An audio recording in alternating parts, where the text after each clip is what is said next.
vai fazer em nosso meio, amém? Então, nós estamos falando sobre a igreja, construindo a igreja que vai marcar as próximas gerações. Então, nós falamos na primeira e segunda mensagem sobre uma igreja generosa, uma igreja que adora, uma igreja que ora, uma igreja que serve, uma igreja que acolhe e uma igreja cheia do Espírito Santo. E eu quero dar início na terceira mensagem da série, sem sombra de dúvidas, uma das principais marcas de uma igreja que não só vai impactar a nossa geração, mas as futuras. Uma igreja que é santa. Hoje em dia, falar sobre santidade, às vezes, em algum lugar, já é considerado crime. Por isso que um dos autores mais brilhantes da nossa geração, cristãos, John Bevere, ele escreve o livro A Criptonita, para falar do pecado sem usar o termo pecado. E quando nós olhamos para o Brasil, nós enxergamos que por muito tempo o Brasil olhou para as Américas. Só que hoje a realidade que Deus nos proporcionou aqui no Brasil, de termos ainda, pela graça e misericórdia dele, a liberdade de nos posicionarmos, a liberdade de chamar pecado de pecado, a liberdade de podermos falar abertamente sobre o que eu e você precisamos melhorar, sobre aquilo que eu e você precisamos muitas vezes deixar de fazer ou começar a fazer, é algo lindo e maravilhoso. Então eu quero chamar a sua atenção nos próximos minutos para falar sobre santidade. O apóstolo Pedro, na sua primeira carta, no capítulo 1, verso 16, ele diz assim: sejam santos, porque aquele que vos chamou é santo. Nós entendemos que uma pessoa, quando ela é alcançada por Jesus, o primeiro passo para a conversão se chama arrependimento. Quando João Batista ele veio anunciando que o reino de Jesus estava próximo, ele anunciava assim: arrependei-vos e credes no Evangelho. Observe que antes dele mandar alguém crer, ele manda arrepender. Ele fala: arrependam-se, pois é chegado o reino de Deus. Arrependam-se e creiam no Evangelho. Então observe que santidade é algo que precisa fazer parte da minha vida e da sua vida. O que fere a santidade? Observe que eu não quero me aprofundar em nenhum tipo de pecado. Mas, quando nós olhamos para as Escrituras, nós entendemos que toda vez que um homem transgride uma lei de Deus, ele fere a santidade de Deus.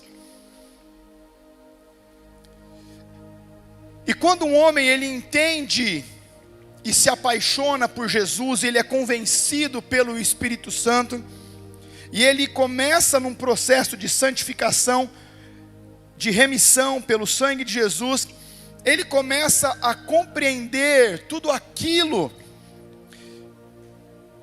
que o afasta de Deus. Agora entenda que eu e você precisamos entender que quando nós nos convertemos, a convergência, ela é uma mudança de rota. Ou seja, se eu estou caminhando para cá e eu tenho um encontro com Cristo, eu tenho um momento de conversão, eu faço uma convergência de rota. Eu não posso continuar indo na mesma direção que eu estava indo antes de encontrar Cristo. Ou seja, se eu era uma pessoa que caminhava na mentira, logo eu devo mudar de rota e começar a falar a verdade. Se eu era uma pessoa imoral, eu devo partir de uma convergência para ser uma pessoa moral. Se eu era uma pessoa corrupta, eu preciso mudar de rota, eu preciso mudar o meu caminho para ser uma pessoa honesta. para ser uma pessoa íntegra. Então veja que sem santidade não existe evangelho. Sem santidade não existe a manifestação de Deus. O autor de Hebreus, ele diz assim, no capítulo 12, verso 14: sem santidade ninguém verá a Deus. Então entenda que, se eu e você não andarmos em santidade, nós jamais vamos experimentar a manifestação de Deus. Nós jamais vamos convergir no poder e na misericórdia de Deus. Mas o texto ele é muito claro: sem santidade ninguém verá a Deus. Logo, se eu e você começamos a praticar a santidade em nossas vidas, deixando tudo aquilo que fere, que agride os princípios de Deus, Ele tem prazer em se manifestar, Ele tem prazer em se revelar a nós. Agora, a grande questão é, você cristão, você igreja, hoje, as pessoas conseguem enxergar Jesus através dos seus passos? As pessoas conseguem enxergar Jesus, as pessoas conseguem enxergar o Evangelho através do seu casamento? As pessoas conseguem enxergar Jesus através do seu trabalho? Você tem uma conduta reta? O apóstolo Paulo, ele era irrepreensível na lei dos homens, mas ele também era irrepreensível nas leis de Deus. Ou seja, você é uma pessoa com caráter elevado, você é uma pessoa com uma postura correta, com uma postura íntegra. As pessoas conseguem enxergar Jesus olhando para você? Observe que quando eu me converti, tem algo muito interessante que aconteceu. Todo mundo que convive com a gente, principalmente os da nossa casa, os amigos íntimos, essas pessoas nos conhecem nos detalhes. Eles já pecaram muito com vocês, certo ou errado? Até a sua conversão, certo ou errado? Agora entenda, quando você se converte, você tem duas opções: se tornar aquele crente chato e começar a martelar a cabeça deles, e eles, sem enxergar nenhuma mudança na sua conduta e na sua vida, eles vão repudiar e se afastar de você. Agora, às vezes com você falando muito pouco, mas tendo uma mudança de conduta, deixando de fazer coisa que fazia com eles antes, acertando quando você errava junto com eles, sem se preocupar em apontar ou em acusá-los, vai acender uma interrogação na cabeça de qualquer ser humano normal, e essas pessoas vão perguntar: o que aconteceu com você? Nesse momento, é o momento onde você deve pregar o Evangelho com palavras.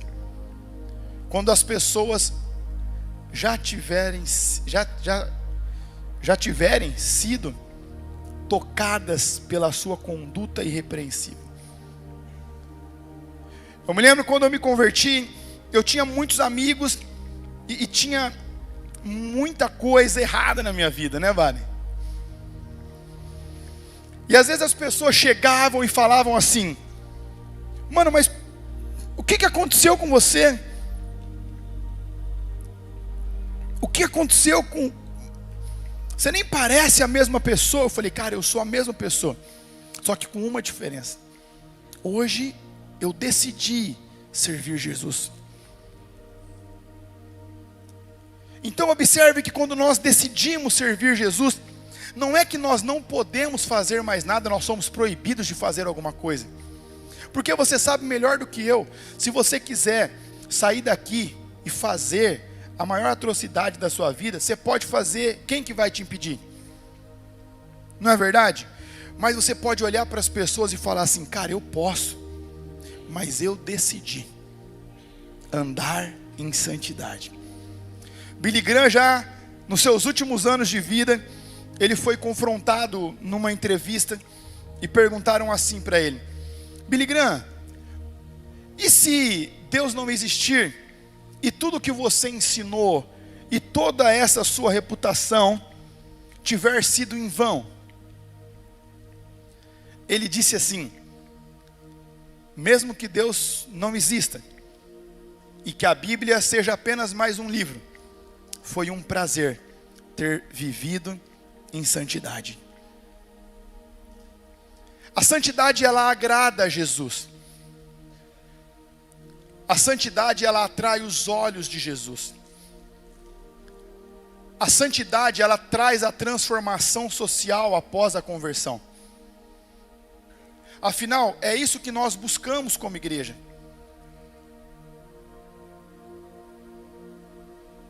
Se uma igreja ela começa a crescer em um determinado lugar e o número de divórcios não diminui, e o número de crimes não diminui, e o número de gravidez indesejada não diminui, e o número de pessoas usando drogas não diminui, as pessoas, elas estão conhecendo a Cristo, mas elas não estão se convertendo a Cristo. E existe uma diferença imensa entre você conhecer a Cristo e você se converter a Cristo. É por isso que eu e você precisamos andar em santidade hoje. Porque a nossa vida em santidade hoje, ela vai trazer um impacto para os nossos dias, é verdade, mas ela vai trazer uma bomba para as próximas gerações. Por quê? Porque as pessoas vão enxergar que hoje, ainda hoje, existem pessoas que resolveram andar de uma forma correta e que não é politicamente correto. Então, reveja a sua conduta, reveja a sua postura, seja qual for a área da sua vida. Se arrependa e passe a andar em santidade. Sejam santos, porque aquele que vos chamou é santo.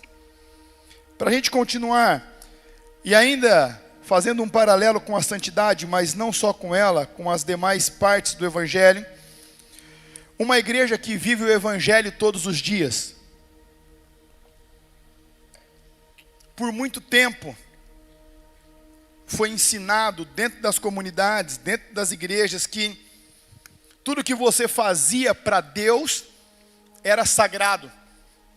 E tudo que você fazia unilateralmente, seja a sua profissão, seja o seu esporte, ou seja a sua convivência, era secular.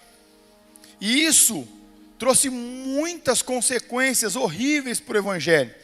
Por quê? Uma vez que uma pessoa se converte, tudo que ela representa precisa estar regida pelos princípios de Deus.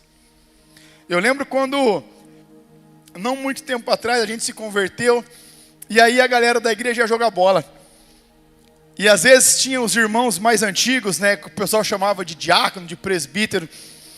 Eles falavam assim: olha só, Jesus não entra no jogo, Jesus fica da linha para fora, daqui para dentro. Por quê? Porque dentro eles queriam xingar, queriam dar pancada.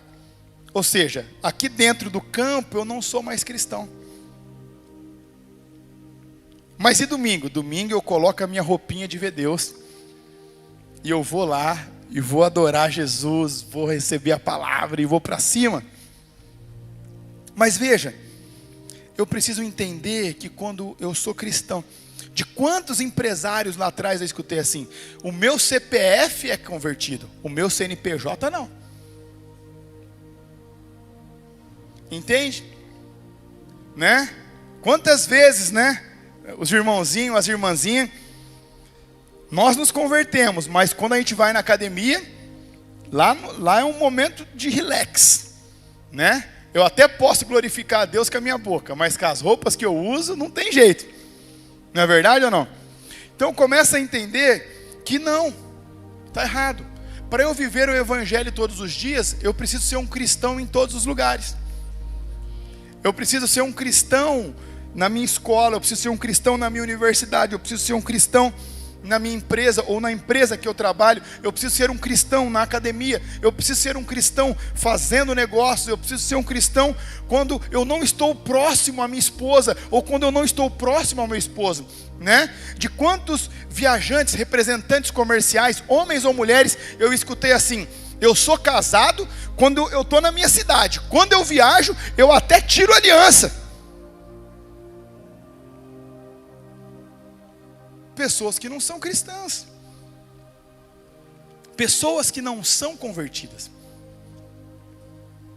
Mas para que eu e você possamos viver o Evangelho todos os dias, nós temos que olhar para a igreja primitiva. Quando nós vamos estudar o livro de Atos, Atos 1, 2, 3, 4 e 5, antes da perseguição, aonde está se estabelecendo a igreja primitiva, nós vamos enxergar, já depois de Pentecostes, no capítulo 2, versos 42 a seguir, assim: e eles se reuniam no templo todos os dias, comiam juntos de casa em casa, repartiam com alegria, com singeleza de coração, eles louvavam a Deus e eram apreciados por todas as pessoas. E todos os dias o Senhor acrescentava aqueles que Ele havia de salvar. Todos os dias. Agora observe, o Evangelho na igreja primitiva, ele começou no templo, nas sinagogas e de casa em casa. Eles partiam o pão, eles andavam em unidade, eles compartilhavam a fé, e todos os dias eles anunciavam que Jesus era o Cristo. Quando nós vamos para o capítulo 5, né, a partir do verso 40, um pouquinho antes da grande perseguição, a palavra de Deus diz assim: e todos os dias, no templo e nas casas, eles não cessavam de ensinar e de anunciar que Jesus era o Cristo. Porque a nossa igreja hoje, ela funciona nas casas? Porque nunca a ideia da igreja funcionar no templo e nas casas foi do homem. Sempre foi de Deus. A igreja, ela começou no templo e nas casas. Foi desse movimento que nós tivemos o avanço avassalador da igreja, a partir de Jerusalém, depois Samaria, Judeia e até os confins da terra, e tem sido assim até os dias de hoje. Quando nós vamos estudar a história, nós enxergamos que quando Constantino, ele começa a ir contra o movimento da igreja nas casas e fazer simplesmente as grandes evidências dos grandes movimentos e ajuntamentos nas catedrais, ele começa a evidenciar de uma forma positiva a força do cristianismo. Mas em contrapartida, ele tira as raízes que sustentavam toda aquela força.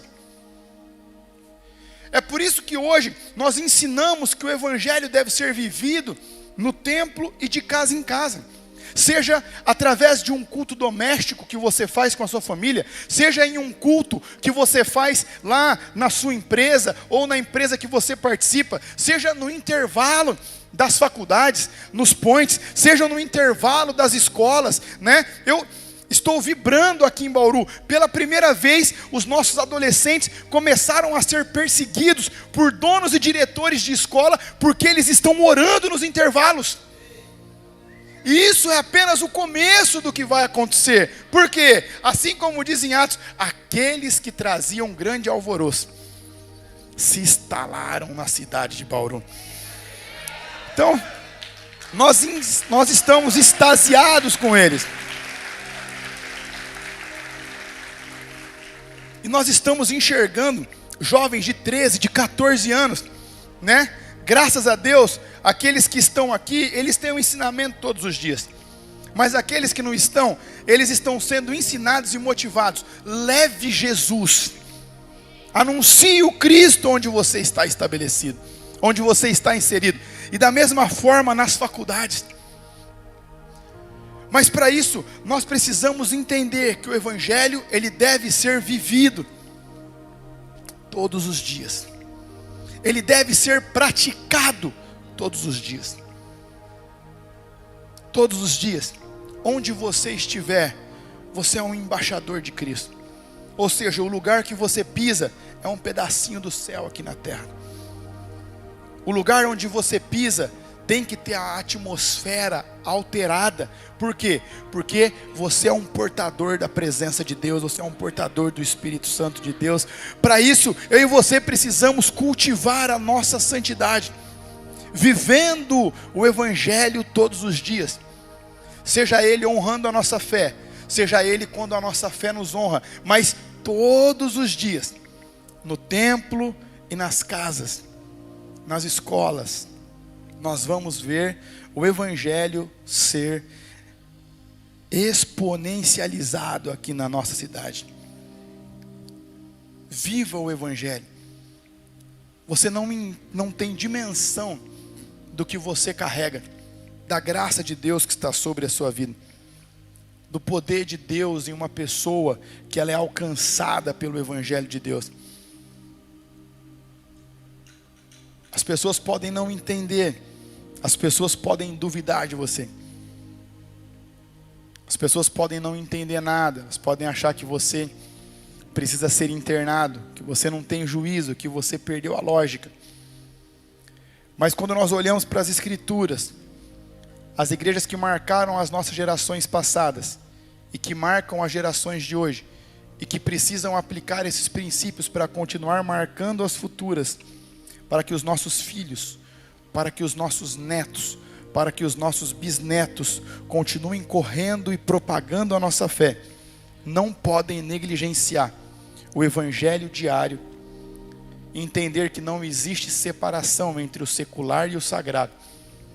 Se você é cristão, tudo que você fizer deve ser para a honra e para a glória do nosso Jesus. Independente de quem estiver vendo, você precisa cultivar esse relacionamento, andando em santidade. Para caminharmos para o fim, uma igreja que tem fé. E hoje em dia, nós, infelizmente, pelo progressismo que tem se estabelecido nos países, você destrói a família, você rouba a fé.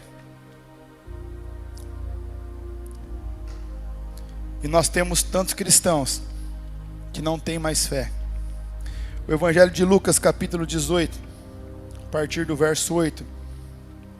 Quando o Filho do Homem vier, porventura, ele encontrará fé na terra? Quando o Filho do Homem vier, porventura, ele vai encontrar fé em Bauru?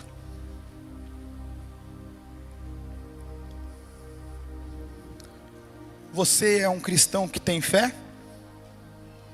Veja, ora, sem fé é impossível agradar a Deus. O que é a fé? A fé é o firme fundamento, ou em algumas versões, é a certeza das coisas que nós esperamos, mas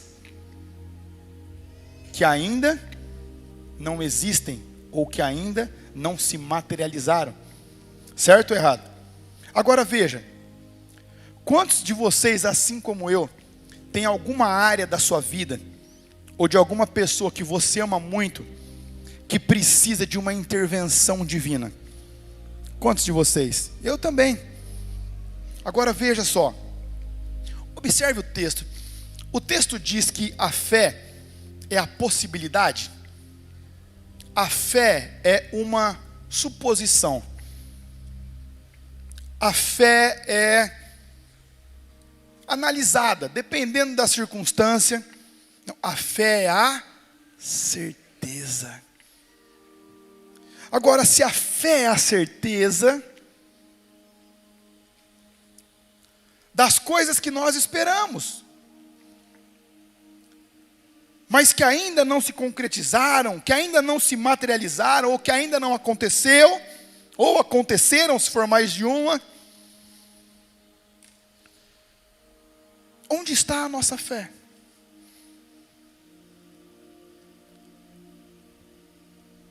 Às vezes o politicamente correto está roubando a fé do cristão, roubando a fé da igreja. Os cristãos de hoje em dia, boa parte deles, claro que sempre tem exceções, mas boa parte deles não tem fé.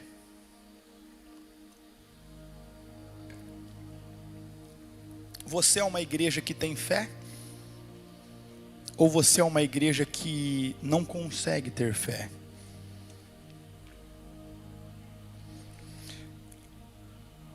O autor aos Hebreus, ainda no capítulo 11, verso 6, tem um dos textos que eu tenho uma frase que eu acredito que eu já perguntei para a maior parte de vocês. Você sabe qual ela é, sim ou não? Você acredita em Deus? Fala, você acredita em Deus? Pergunta para a pessoa aí, fala, você acredita ou não? Observa o que o autor diz, ora, sem fé é impossível agradar a Deus. Mas o texto continua, porque é necessário que aquele que se aproxima de Deus creia ou acredite que Ele existe. Então olha que interessante, o texto diz que você pode crer nele, ou que você pode se aproximar dele, mas sem acreditar que ele existe, porque o texto diz, é necessário. É necessário. Se você tem alguma limitação física, o que é mais difícil para Deus? Ter te criado e manter você vivo todos os dias? Ou corrigir a sua limitação? Será que é difícil para Ele? Será que Ele consegue? Será que Ele existe?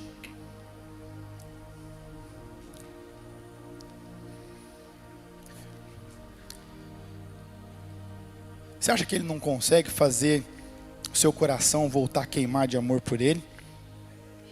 Ou pela sua esposa, ou pelo seu esposo? Você acha que é difícil demais para Ele isso? Comece a observar que a fé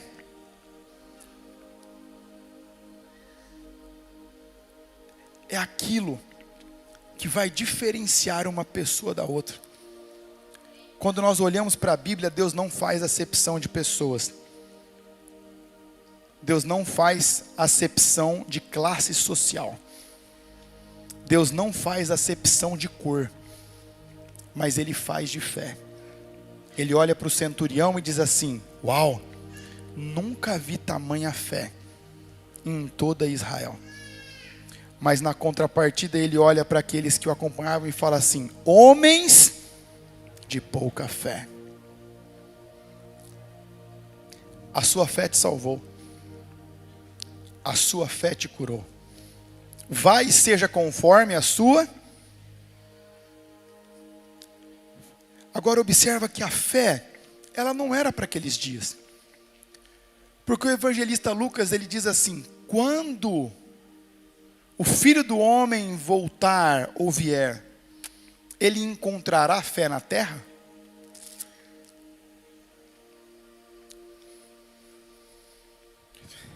Eu procuro ensinar as pessoas que andam comigo a caminhar por fé.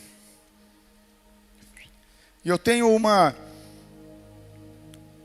quantidade considerável de empresários que pagam mentorias caríssimas, mas sempre antes de tomarem uma grande decisão, eles me ligam, pastor,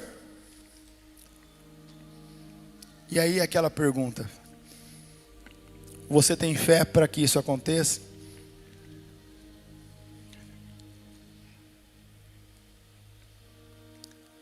Observa que, por mais resiliente que o ser humano possa parecer na frente de outros, lá no fundo, no coração dele, existe uma incerteza que só pode ser preenchida pela fé. O conhecimento não preenche. As habilidades não preenchem. O network não preenche. Então observe isso. Como está a sua fé?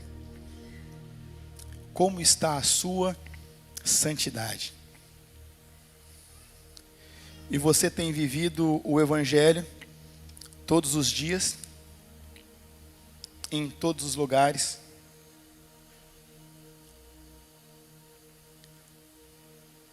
Quero fazer um exercício diferente nesse encerramento.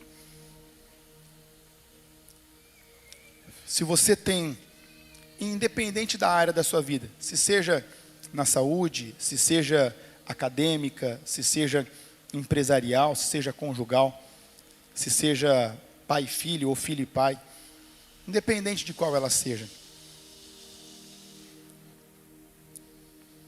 e que você até esse momento não conseguia entender que Jesus,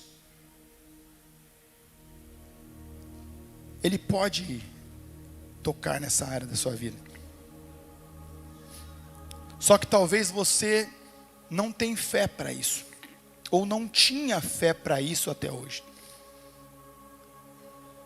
Mas você entende que hoje você quer dar um passo a ter uma fé audaciosa, uma fé ousada. E você vai falar assim para Jesus: Jesus, eu vou ousar a ter fé como eu nunca tive até hoje. Eu quero subir o meu nível de fé.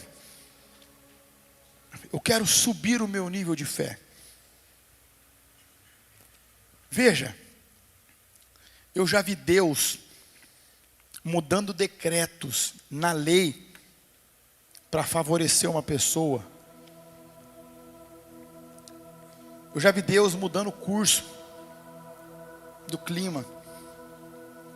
Eu já vi Deus devolvendo a vida para pessoas que já estavam mortas. Devolvendo as pernas para as pessoas que já não andavam mais. Devolvendo os olhos para aqueles que já não enxergavam mais. Eu já vi casais de 18 anos divorciados se reconciliarem.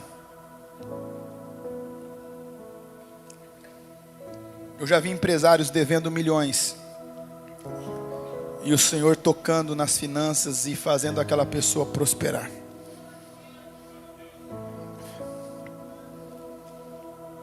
Eu já vi relacionamento de pais e filhos que nunca tinham se falado. Já estavam há 30, 40 anos sem se falar. E outros nunca tinham se falado, porque o pai abandonou, a mãe deixou com a avó. Eu já vi Deus reconciliar. Eu tenho fé para ver essas coisas. Eu quero que vocês tenham também. Para que a nossa igreja possa ser construída para impactar não só os nossos dias, mas os das gerações que virão após nós. Se comprometa a andar em santidade. Se comprometa a viver o Evangelho todos os dias. E nesse último ponto em específico, decida ter uma fé ousada hoje. Então, independente da área da sua vida, se você quiser fazer esse exercício, rasgar mesmo seu coração para Deus e falar assim: Deus, eu vou acreditar, eu vou ter fé hoje como eu nunca tive em outro momento da minha vida. Saia do seu lugar, vem aqui para frente enquanto nós adoramos a Jesus. Nós queremos orar.